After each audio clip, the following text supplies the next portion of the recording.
Well, good morning. I'm just waking up, and the one thing about the Tab 320, and now it's my third week in the Tab 320, and I haven't cleaned up. This is pretty much what the morning looks like before I do my super clean.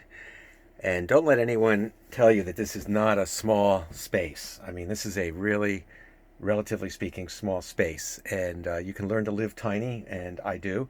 I went from 400 square feet cabin to this tiny little 320 edge boondock, and living in it. I would say that if I had a choice now, I probably would have gone for the 400, but I really wasn't focused at that point in time on what it would be like in the 320, which I really do love. I will say with the capital L. This is the this is the 2021 version. It came without a microwave. The dealer was good enough to put that microwave in there at no charge, and I appreciate that. Of course, I paid pretty much a relatively high price, I think, for the machine itself at Apache RV in Tacoma. The one thing that I'm doing this video for is to show you my solution for the wet shower, what you call the wet bath, but in this case, the wet shower. I took my first real long, serious shower yesterday because with the COVID-19 crisis, all the state parks, and here I'm in I'm a guest in the KB Ocean Breeze Park, which is a membership park. I will not be invited back. It's a one-time thing. But they've closed all the bathrooms, they've closed the showers, everything is closed down for COVID-19. So it's really pushed me into not using the facilities, but using the shower in here. And the number one issue I had was that when I used the shower, it looks like the water leaked all through the bottom of the door. It flooded basically into the kitchen area and then went into the room. So there was quite a bit of water yesterday and made quite a bit of mess. It was a big cleanup. Yesterday it wasn't raining out like it is today, so I could do that. So my idea was to get a shower curtain at Ace Hardware, which is what I did here. And I clip it on with these classic over-the-door clips, which you really want to have for hanging stuff, because you will find you can hang stuff off of here. You will find that there is just nowhere to hang coats, jackets, and towels and things. So this does work out well. I use those to clip the top of the plastic. What I did is I measured the plastic, and I've already messed around with it here a bit.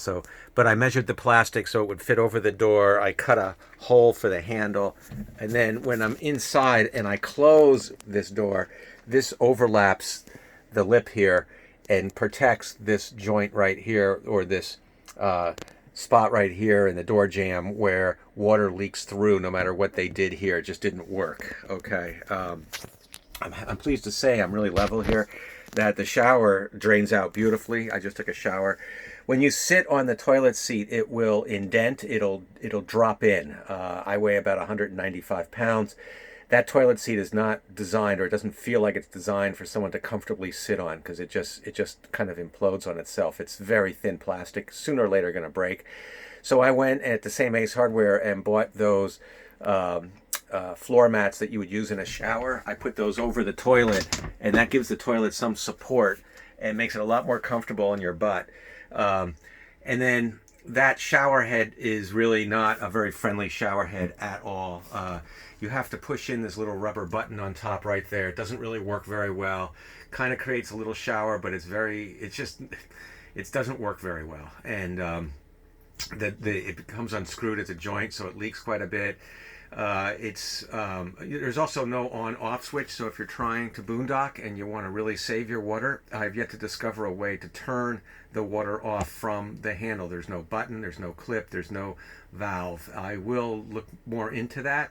I'd look at replacing that if possible. Maybe it's a standard thread, so I could do that, but that is a terrible shower handle, I will tell you that. It leaks, it's weak, it's inconsistent, it doesn't have an on-off switch, and it's a bit awkward to use. The positioning of this shower head here is not ideal. I don't really quite understand that either. I've tried to use it. You basically will sit for your shower right there. I'm 6 foot tall. You cannot stand in here at 6 feet. And you can bend over the sink and do your hair, which I do. And that's about it. So the shower It's relatively uncomfortable. It's small for anyone 6 foot or above, but I had a very nice shower this morning either way. Really enjoyed the water temperature, got that straight. That's a different video. The water temperature from the factory was not set properly, and nobody at the dealer could help me, and there were no answers until I researched the forum deeply and found in the forum how to make a special adjustment to the temperature at the boiler. So that's another story and a half. So get some plastic at Ace Hardware, cut it to the size of the door, make sure the length of it goes beyond the door jamb.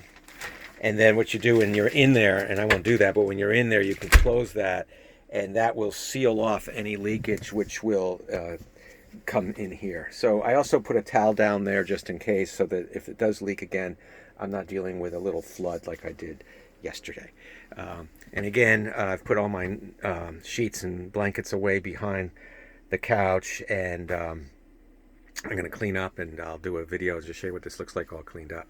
So 3 weeks into the Edge, really great windows. Look at that view.